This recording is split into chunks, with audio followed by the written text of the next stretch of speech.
Oh, it is recording. Look at that. Good morning. My name is Mike Dancy. This is the Aud Pod.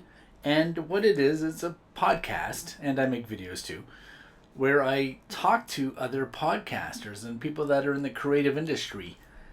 And I do it from the confines of my basement here. And that's why I kind of call it the Aud Pod. But today we're going to talk to a guy whose name is Jake Ferretti, I believe it is. And he talks to creatives in the movie industry, or I guess in the creative industry, because there's actors from plays as well as TV shows and such. And he talks to them about mental health and how it affects, well, how it affects their performance, but how they feel affected from other people, I guess, and the impact it has on them. I think you'll find it interesting if you're into that kind of environment. Like if you are an actor or an actress or a performer of some sort or other, you might actually enjoy his podcast. So grab a drink, grab a beverage, sit back, enjoy, and let's sit back and talk with Jake. Just a reminder, this is an edited episode. If you do want to see the unedited episode, then please go check out my Patreon page, which is going to be right there. All right. Oh, and the link's below, of course. All right. Happy Friday. Let's get to this. And I can hear you. You can hear me. It looks like it's making the funny beeping and booping sounds, and there's red lights flashing, so that's a good sign. Okay. We are rocking and rolling. So I'm gonna what I'll do is I'll put an intro on my own side, so you don't have to worry about that. What I'm gonna do is I'm just gonna jump in and gonna ask you like what got you into it and how many episodes you've done, maybe your quick 30-second elevator pitch, and then what you use for tools because your sound is awesome. And then we'll talk about what you listen to, where you think the future podcasting is going, and take it from there. Does that work for you? Cool. Sounds great. All right, dude. So what did you get you into this? Like, or sorry, what is the name of your podcast? So my podcast is called My Shty Actor Boyfriend. And did you name it because you have a shitty boyfriend that's an actor? No. So basically, so obviously I am an actor, but I've always kind of felt like being an actor in this industry or being a creative of some sort in this industry is like being in love with a really shit boyfriend. So, once you're working and, you're in it and everything's going really super duper well, everything's glorious, everything's wonderful. And then as soon as the job ends, the phone kind of stops ringing, sometimes just stops ringing. And you're left with this sense of, oh, did I do something wrong? I thought things were going super duper well. And apparently they're not going so well anymore because he hasn't called. And then they do call, like, oh, great, perfect. So he does love me. Oh, that's great. Oh, fantastic. And then they don't. And then they do, and then they don't. And it's this like abusive relationship that we keep on going back to this particular person who kind of validates us and makes us feel really wonderful. And then you just don't hear from them for maybe like 6 months, maybe 12 months, and you're left bereft. So the name, that's where the name of it came from. I'd written a load of names down, but nothing kind of really hit it. Nothing really had the punch to it. Plus, I don't mind a swear. I quite like a swear. And so that's where it came from, basically. Okay, and it sticks or stuck. Makes Yeah. sense.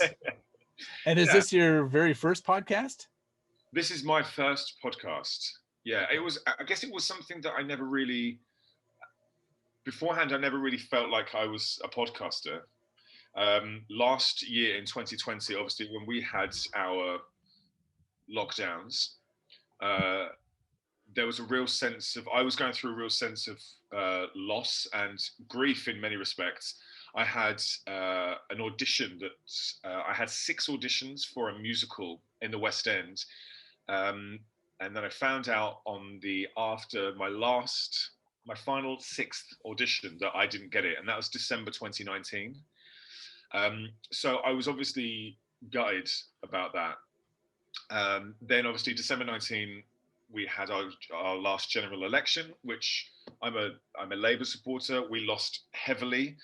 Then obviously we had Brexit kind of finalised in January 2020. So I was going through that as well In April 2020, I lost my dog as well, so that was super hard to go through. So just that kind of period of 4 or 5 months was just horrendous, and I needed some kind of emotional outlet. And obviously, I'd lost my industry as well. Everything had shut down. Theatres had shut down. Nobody was filming.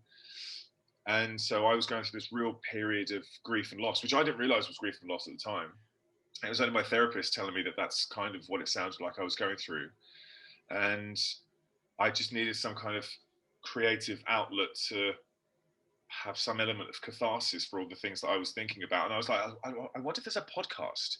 I wonder if there's a podcast that you could actually talk specifically to actors about this feeling that we're all going through, but also about the mental health side of things as well. So I thought, oh, actually, I know that guy. He'd probably be willing to talk to me, and she definitely would. You know, and so I just kind of compiled this list, and then I thought, what would I be doing it for? You know, what's the point of it? How would it be helping me? And this whole podcast just kind of was created. And are you still working off that original list of people that you wanted to interview, or have you been adding new people to it? I'm adding people to it all the time. A lot of my people come from Twitter, so there'll be lots of people that I know just because they're a known quantity. I know the stories that they've told me as well. There's an actress called Olivia Mace, who's a friend of mine, and she was doing pilots several years back for American television. She's an actress, and I remember having conversations with her many years ago, and she would tell me these horror stories about the things that she would be told by her agent from the producers or from casting about her body. And I just thought, oh my God, how is it it's okay for people to make those kind of comments? And how does that have an effect on you and your body image? I mean, some of these people would say things to her like, the producers or whomever would phone her agent and say, yeah, we really like Liv. Can you get her to come in next week? And can you get her to wear a tight top that shows off her tits? And we're like, wow, that's a bold statement. And so they might say things like, yeah, we really liked her, but could you get her to lay off the carbs for a week? And she's like, fuck, you calling me fat? Is that what they were saying? They were like, no, it's just American TV. But you know, it was just a thing. It's just pattern that they have, and you're left with this sick feeling of, well, so they think I'm fat. Like, am I fat? I mean, you know, so you're left with all of these really messed up ways that you're thinking about yourself. And there were people that, you know, I talk about when it comes to race. I talk to people who are like an Indian actress. I speak to her. She's in the first within the first 5 episodes. I can't remember where.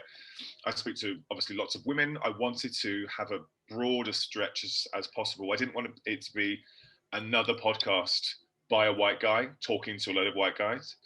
And so, you know, I wanted to kind of have as much range as possible when I was talking to directors and casting. And I'm having an interview in a couple of weeks' time with, she's a set designer. So, you know, the list just constantly gets larger and larger, but the stories all of them are as hard hitting as the previous one, you know? Oh yeah, well, it's difficult when you're in a profession that's based on your appearance. So, I mean, you have no control over it. If you look like a bad guy, but you're a teddy bear inside, well, I know you're playing a bad guy. That's exactly all it is. And now you said, sorry, did you say that was, I just saw her name, Olivia Mace? Olivia Mace. Yeah. And then I just listened to the episode of Danielle Torrento, yeah. That was fun too. I really enjoyed that. Like I said, the sound is fantastic. So I'm curious, what kind of hardware are you using when you record these? Yeah, so I use the Rode NT1A, and it's kind of, you know, it was a pack that kind of comes with the microphone, and it comes with the shock mount and the pop shield. So it's all like one big pack essentially. So I use that, and I use the Scarlett. Oh God, I must get this one right. What is it? It's the So it's a Scarlett audio interface solo. Oh, cool. And do you do your own editing as well? I do. Yeah, I mean, and that I was just like, I literally didn't know where to begin when I was doing this. So I was like, I have no fucking idea what it is that I'm doing. So Google and YouTube were my best friends when doing this. I was like, help me, I don't know what I'm doing. So I use GarageBand. Mm-hmm. So I take the solo tracks that I record through Zencaster. I have both my solo tracks. I throw them into GarageBand, and GarageBand for me it just works super well. It's super easy. I don't like to overly complicate my editing process. A, because I think the content does the majority of the work for me, and B, I'm kind of lazy. I have a full-time job, and I don't really like to spend too much time on, making it sound kind of fading it in and fading it out. I don't think that I don't need to do that. So I've record it on Zencaster, upload it into GarageBand, and edit it from there. And then what I do, once I've saved that, I then put it through a piece of software called Alphonic, which essentially, if one person is, let's say, for instance, in this interview, I'm obviously maybe a little bit louder than you are. It kind of uses algorithms to kind of set levels, so it kind of sounds like you're both at the same level, and it reduces hum if there's a hum in the background. It just levels it all out. It just makes it sound that little bit sharper. Oh, that's kind of cool. I've never heard of it before. I'll have to look it up. Yeah. When I look it up, I got Alphonic Network Solutions because it's Auphonic. AUPHONIC. AUPHONIC.com. Alphonic.com. Cool. So what's your plans for this? I mean, once you burn through 30, 40, 50 episodes, or I guess until if you start getting busy again after the pandemic, are you going to keep doing this? You're going to maybe slow it down to once a month, or what is your plans for that?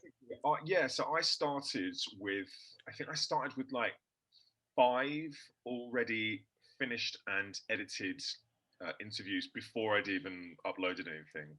So obviously with Apple, for instance, you get higher up the new and noteworthy list if you have 3 episodes that you can upload. So I'd done about 5 or so beforehand, and I released one every single week on a Monday. And I've gone through a period of kind of interviewing as many people as I possibly can, and having like a backup. But now I've got to the point. I'm on it's my 12th one out tomorrow, I believe. And I've just finished recording my 14th. But now I'm just going to do 1 a week, because I was doing like 2 a week whilst working full time, which was crazy. So I don't do that anymore. So I'm literally going to just do 1 a week on a weekend. But I would like to continue doing it. I think the topic of mental health is always going to be a really important one, particularly now when we're going through a pandemic and people are suffering horrendously because they can't see their friends and they can't see their family. I mean, I'm not sure what the situation is like in Canada with you guys, but here it's really not great. We're in our 3rd lockdown essentially, and it's been dealt with horrendously.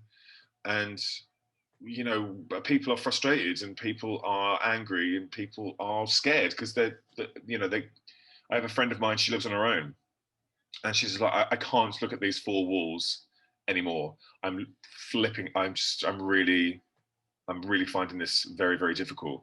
So, but she just kind of has to be okay with it. So, if there's people out there that need to talk or want to talk about mental health, then I think it's always going to be a story that we should be listening to. No, I agree. Yeah, we're in our 2nd lockdown here in Ontario, which is like a province here in Canada. And I think it's been handled poorly as well, too. But it seems that the premier of the province, like the governor, has just been, his communication was not really clear. So it's like, oh, don't get in groups of more than 5 people yet. I go to the dog park and there's like 25 people and their dogs, but we're all wearing face masks and stuff. And then he's like, you can still hang out with up to 5 members who aren't in your household. But yeah, it just doesn't make a lot of sense, or it's just not very clear. And then my cousin's kids caught that new variant, and that spread really quick. but they're young. They're like 20 and 22, right? I mean, they're just young girls, and Sure.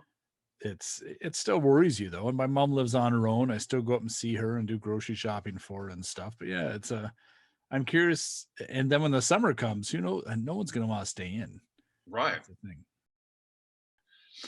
Oh well, it is what it is. But what are you listening to for podcasts, if you don't mind me asking? Sure. So I mean, it's a crazy one because I'm not the world's biggest podcaster. There's an Italian, there's a Coffee Break Italian podcast that I listen to. I'm half Italian. I'm trying to learn Italian. I think one of my real pleasures when it comes to podcasting, though, is a podcast called "My Dad Wrote a Porno." I'm not sure. I think I heard that. I think someone else mentioned that too. It's hilarious. I mean, a friend of mine kind of put me onto it. When was I think it was in the summertime of last year, and he was like, "If you don't find this funny, there is something wrong with you." It's three friends, and this one guy, his dad wrote a porno, and it's the most horrendous piece of writing, but it's brilliant. So it will. So they go through a chapter each episode. And it's just hilarious because they analyze every single piece. They rip it to shreds. So it's a good job. This guy's got a good sense of humor, but it's done exceptionally well. When we were allowed to go into theaters, they were going to different theaters across the country, and I think actually in different countries too.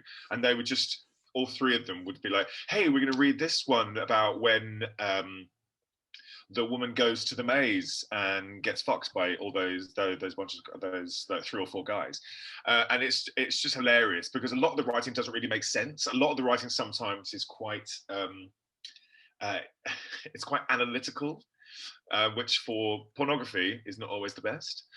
So it will be things like oh yeah, Marie was always super interested in getting her spreadsheets done every Monday at 8:30, and they're like, "Oh my god, this is so boring. Where is the sex? Come on!"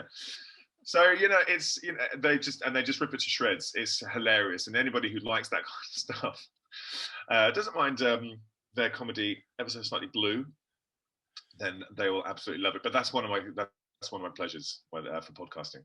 But going back on it a bit, I mean, there's a lot of, I hate to call them this, but unemployed actors interviewing unemployed actor podcasts.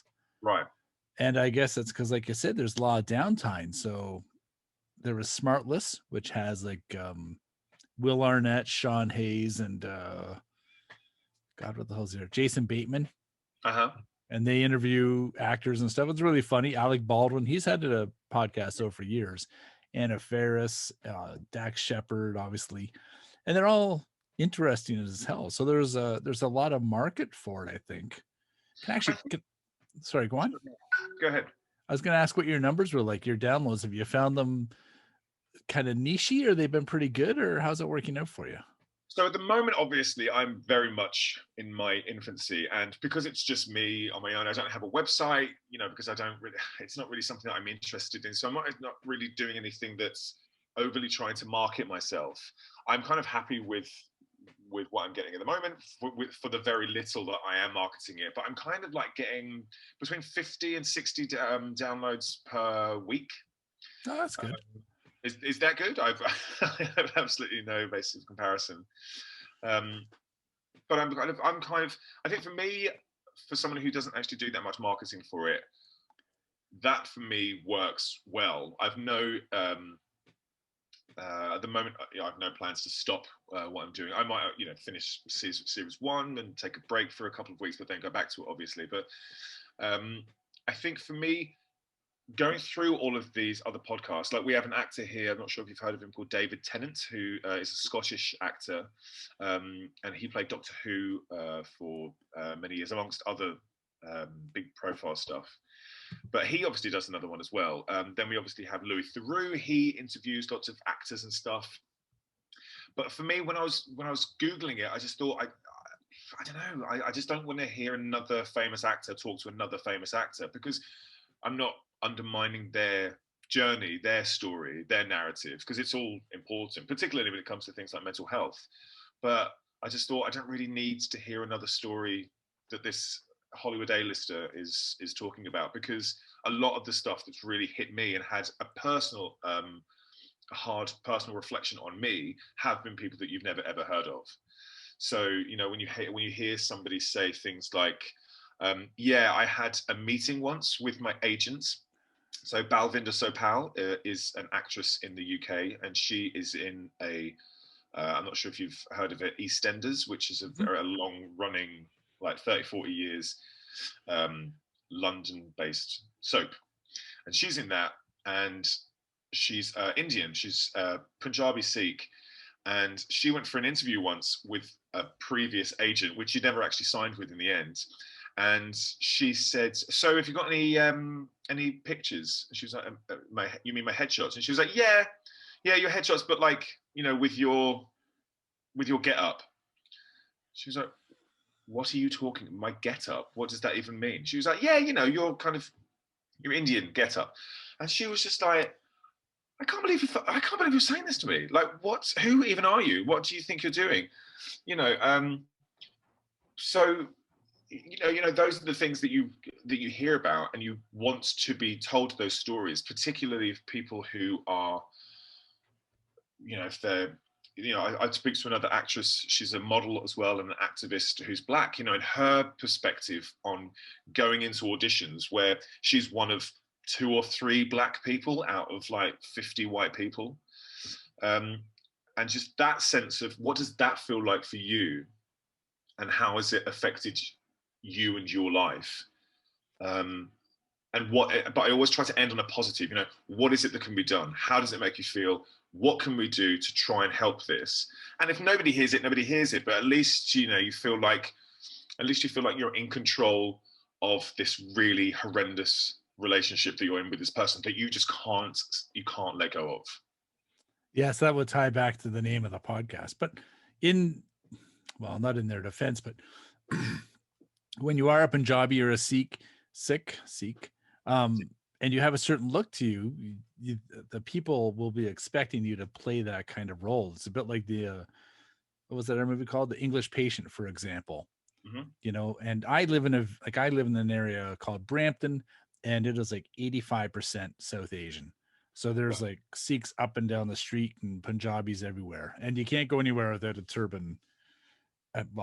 Just in the area, or Hindus, but Right. yeah, it's just, but the thing is, they love watching their own shows and such, and when you'll catch TikTok dances and stuff being done in the parks, and these dudes are like full on turbans and the long robes, and it's cool to watch.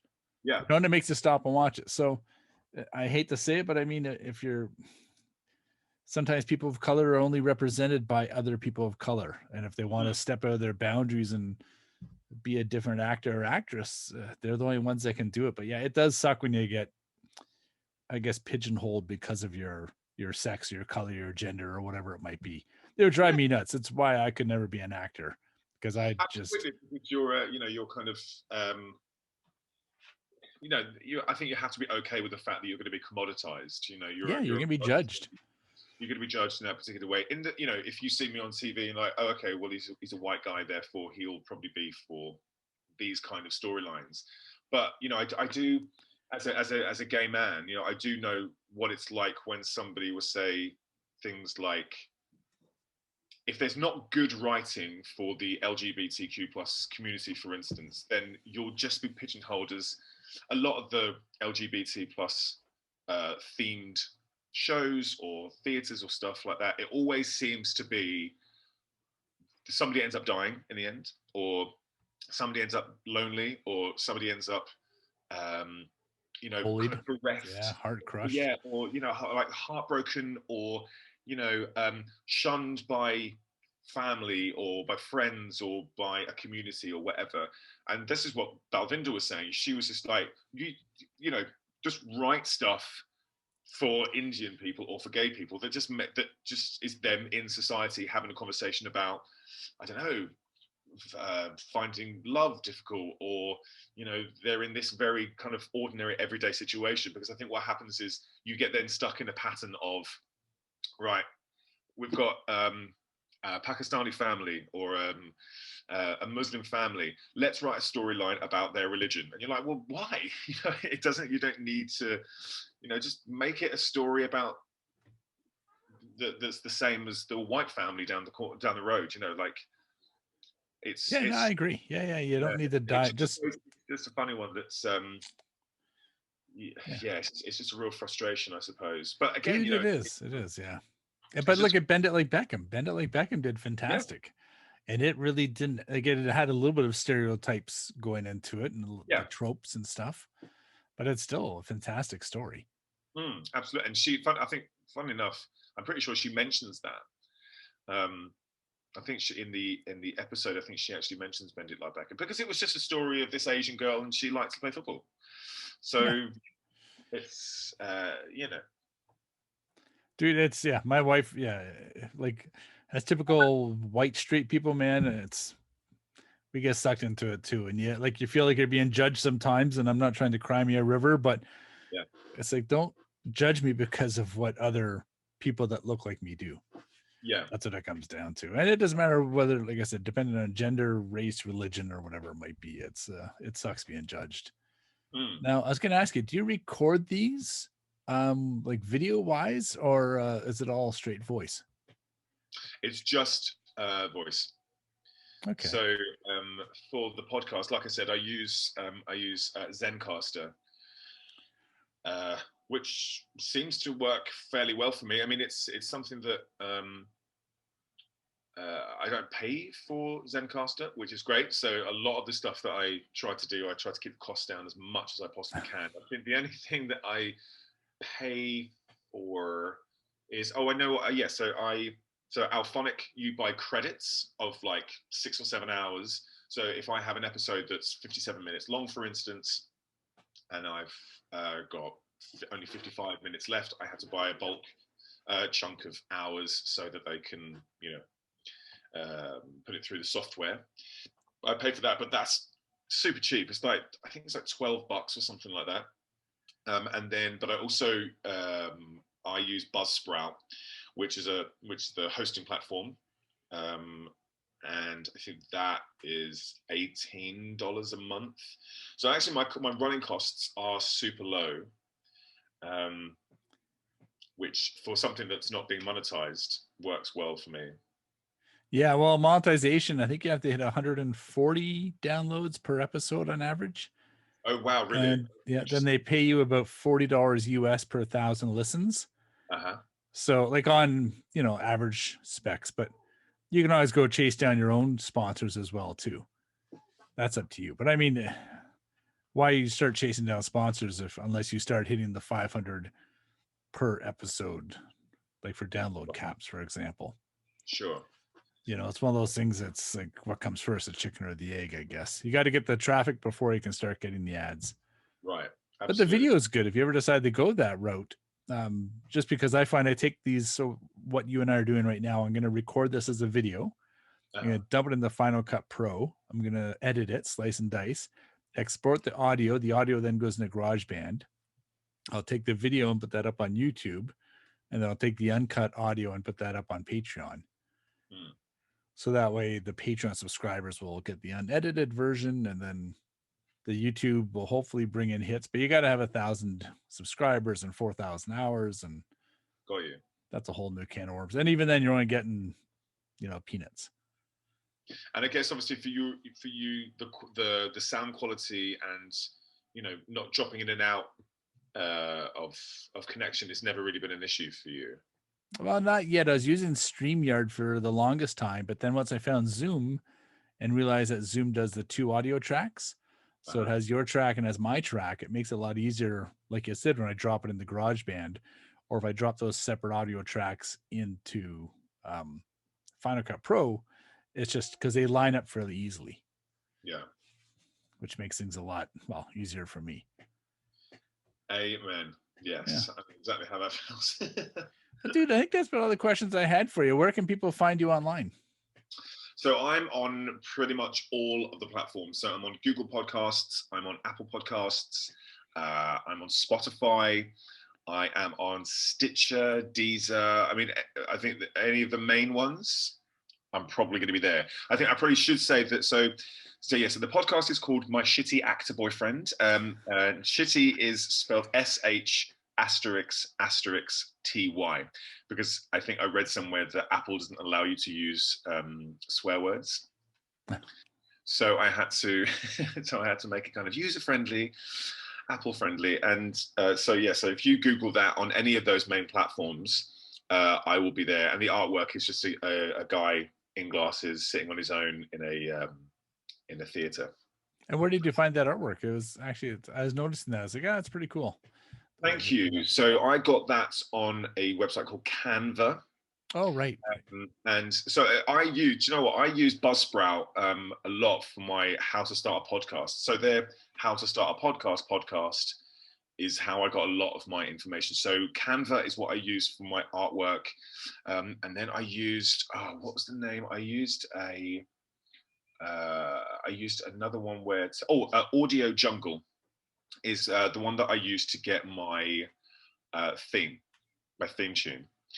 And again, those were two that I subscribed for a month. They get a month's free subscription, and did that and had it all sorted out within a couple of days. So again, didn't pay for anything with that. But Canva for my artwork, Audio Jungle for my theme music, my intro and outro, and I think that was it. Yeah. Anyway, dude, I appreciate this. I'll get this up hopefully in a few weeks, and we'll take it from there. Amazing. Brilliant. Thank you so much, Mike. Thanks for asking me again. I really appreciate that. Yeah. All right. Enjoy your night, and we'll talk again. Aces, sounds good. Have a good one, mate. You too. See you later. Ciao. Bye. And there you have it. That was Jake from My Shty Actor Boyfriend podcast. And I think you should give him a listen. I think you'd probably enjoy it. It's a lot of off the cuff stuff, and I find it funny as hell. Now, if you would like to be on this podcast and you have more than 25 episodes, shoot me an email. It's mike@theaudpod.com. And just, you can always leave a comment in the comments below, or you can, find me on Twitter @theaudpod1. Thanks for watching. And Jake, thanks for coming on the show. That was a lot of fun. Next time, bring a drink. Oh, and what else was I going to say? Next week, I think next week's going to be kind of interesting. If you're into retro gaming like I am, which who isn't? I'm a huge fan of it. Then I think that's the plan for next week. I really hope that the editing works out and everything is good, but that's the plan. So, enjoy your weekend. Talk to you soon.